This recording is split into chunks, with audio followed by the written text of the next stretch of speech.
Hola a todos, yo soy Leonora Castaño y hoy vengo a leerles un cuento de Felisberto Hernández. Felisberto Hernández es un escritor del que yo he oído hablar desde que tengo memoria, pero que no había tenido la oportunidad de leer sino hasta ahora. Es un escritor uruguayo que nació muy a principios del siglo XX y que además de escritor fue un reconocido compositor y pianista. Incluso alcanzó a musicalizar varias películas de cine mudo en su época. Se ha dicho que en general su obra es inclasificable y que es un escritor que no se parece a nadie, a ningún escritor europeo, a ningún escritor latinoamericano. Es decir, que solo se parece a sí mismo, lo que, desde mi punto de vista, no es nada malo. El cuento que les traigo hoy incluso fue traducido en su momento al italiano por Italo Calvino y se llama Nadie encendería las lámparas, y dice así. Hace mucho tiempo leía yo un cuento en una sala antigua.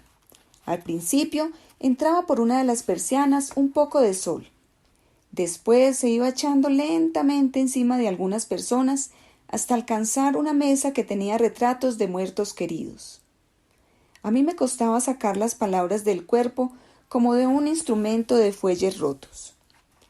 En las primeras sillas estaban dos viudas dueñas de casa. Tenían mucha edad, pero todavía les abultaba bastante el pelo de los moños. Yo leía con desgano y levantaba a menudo la cabeza del papel, pero tenía que cuidar de no mirar siempre a una misma persona. Ya mis ojos se habían acostumbrado a ir a cada momento a la región pálida que quedaba entre el vestido y el moño de una de las viudas. Era una cara quieta que todavía seguiría recordando por algún tiempo un mismo pasado. En algunos instantes sus ojos parecían vidrios ahumados detrás de los cuales no había nadie. De pronto yo pensaba en la importancia de algunos concurrentes y me esforzaba por entrar en la vida del cuento. Una de las veces que me distraje vi a través de las persianas moverse palomas encima de una estatua. Después vi, en el fondo de la sala, una mujer joven que había recostado la cabeza contra la pared. Su melena ondulada estaba muy esparcida y yo pasaba los ojos por ella como si viera una planta que hubiera crecido contra el muro de una casa abandonada. A mí me daba pereza tener que comprender de nuevo aquel cuento y transmitir su significado. Pero a veces las palabras solas y la costumbre de decirlas producían efectos sin que yo interviniera, y me sorprendía la risa de los oyentes. Yo había vuelto a pasar los ojos por la cabeza que estaba recostada en la pared, y pensé que la mujer acaso se hubiera dado cuenta. Entonces, para no ser indiscreto, miré hacia la estatua. Aunque seguía leyendo, pensaba en la inocencia con que la estatua tenía que representar un personaje que ella misma no comprendería. Tal vez ella se entendería mejor con las palomas. Parecía consentir que ellas dieran vuelta en su cabeza y se posaran en el cilindro que el personaje tenía recostado al cuerpo. De pronto me encontré con que había vuelto a mirar la cabeza que estaba recostada contra la pared y que en ese instante ella había cerrado los ojos. Después hice el esfuerzo de recordar el entusiasmo que yo tenía las primeras veces que había leído aquel cuento. En él había una mujer que todos los días iba a un puente con la esperanza de poder suicidarse. Pero todos los días surgían obstáculos. Mis oyentes se rieron cuando en una de las noches alguien le hizo una proposición y la mujer asustada se había ido corriendo para su casa. La mujer de la pared también se reía y daba vuelta la cabeza en el muro como si estuviera recostada en una almohada. Yo ya me había acostumbrado a sacar la vista a aquella cabeza y ponerla en la estatua. Quise pensar en el personaje que la estatua representaba, pero no se me ocurría nada serio. Tal vez el alma del personaje también habría perdido la seriedad que tuvo en vida y ahora andaría jugando con las palomas. Me sorprendí cuando algunas de mis palabras volvieron a causar gracia. Miré a las viudas y vi que alguien se había asomado a los ojos ahumados de la que parecía más triste. En una de las oportunidades que saqué la vista de la cabeza recostada en la pared, no miré la estatua, sino a otra habitación en la que creí ver llamas encima de una mesa. Algunas personas siguieron mi movimiento, pero encima de la mesa solo había una jarra con flores rojas y amarillas sobre las que daba un poco de sol. Al terminar mi cuento, se encendió el barullo y la gente me rodeó. Hacían comentarios y un señor empezó a contarme un cuento de otra mujer que se había suicidado. Él quería expresarse bien, pero tardaba en encontrar las palabras, y además hacía rodeos y digresiones. Yo miré a los demás y vi que escuchaban impacientes. Todos estábamos parados y no sabíamos qué hacer con las manos. Se había acercado la mujer que usaba esparcidas las ondas del pelo. Después de mirarla a ella, miré la estatua. Yo no quería oír el cuento porque me hacía sufrir el esfuerzo de aquel hombre persiguiendo palabras. Era como si la estatua se hubiera puesto a manotear las palomas. La gente que me rodeaba no podía dejar de oír al señor del cuento. Él lo hacía con empecinamiento torpe y como si quisiera decir: soy un político, sé improvisar un discurso y también contar un cuento que tenga su interés. Entre los que oíamos había un joven que tenía algo extraño en la frente. Era una franja oscura en el lugar donde aparece el pelo, y ese mismo color, como el de una barba tupida que ha sido recién afeitada y cubierta de polvos, le hacía grandes entradas en la frente. Miré a la mujer del pelo esparcido y vi con sorpresa que ella también me miraba el pelo a mí. Y fue entonces cuando el político terminó el cuento y todos aplaudieron. Yo no me animé a felicitarlo, y una de las viudas dijo: siéntese, por favor.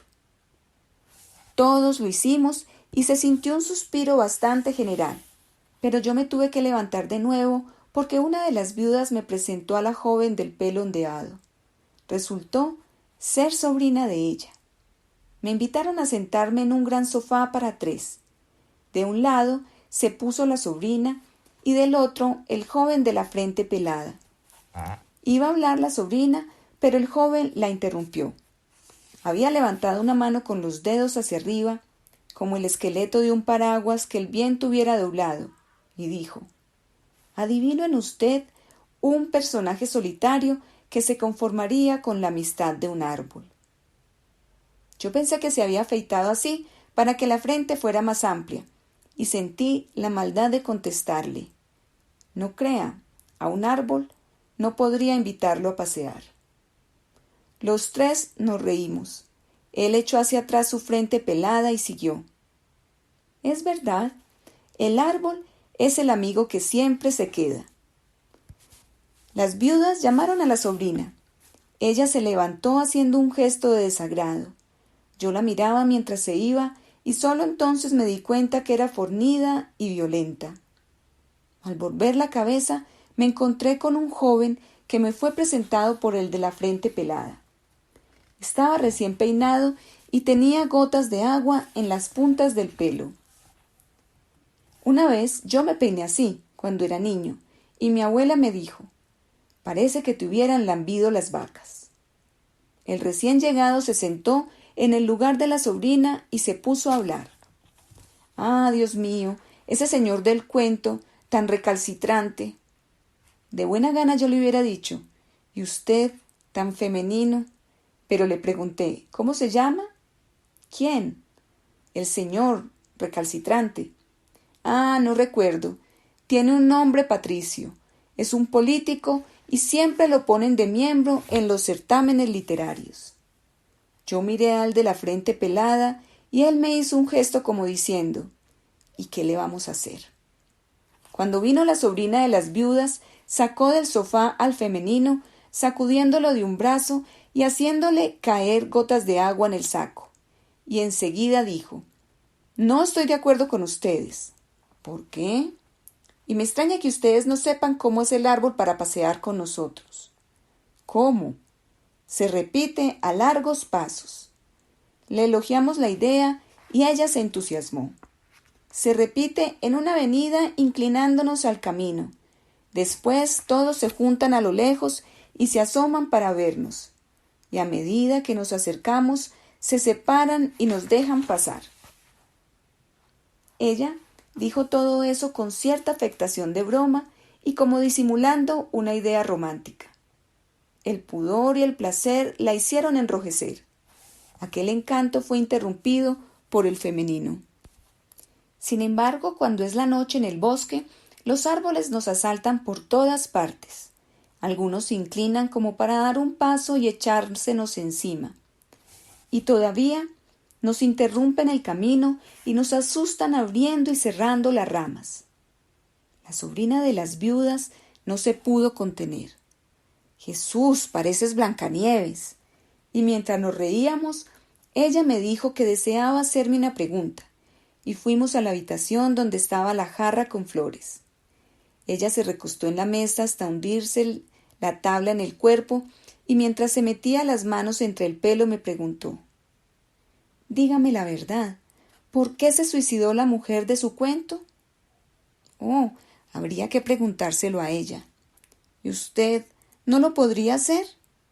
«Sería tan imposible como preguntarle algo a la imagen de un sueño». Ella sonrió y bajó los ojos.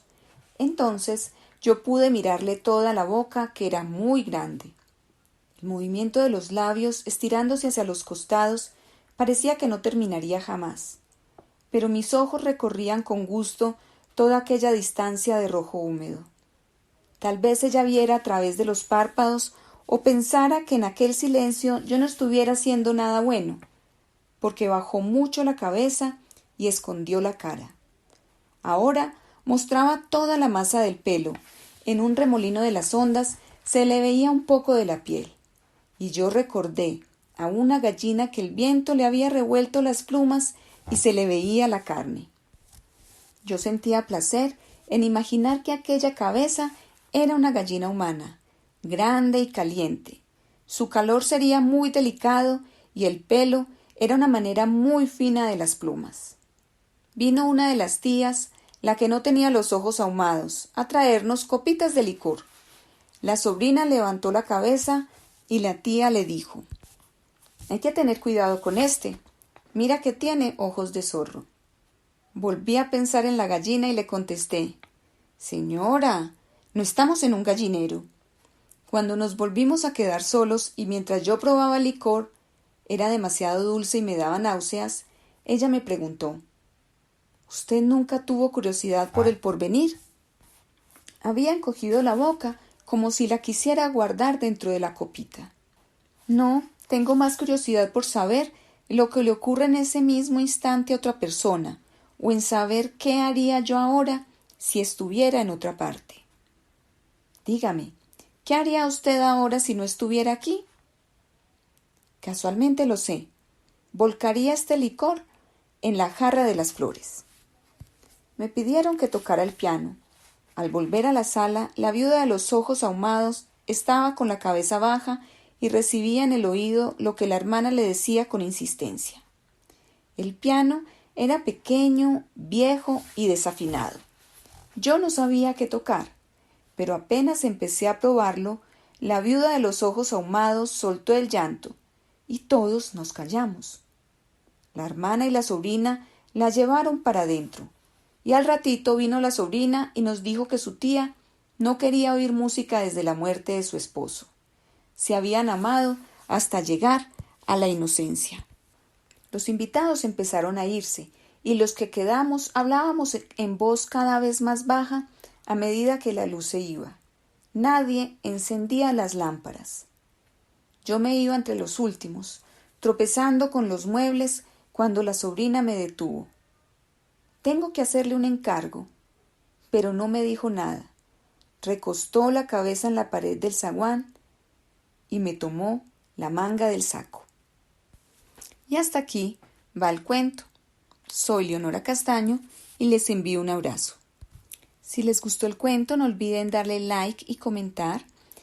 Y pueden ver todos los videos que también he ido grabando cada semana durante esta cuarentena en mi página de Facebook o suscribiéndose a mi canal de YouTube, El Cuarto de Atrás, Leonora Castaño Mejía, así para que me encuentres más fácil. Gracias.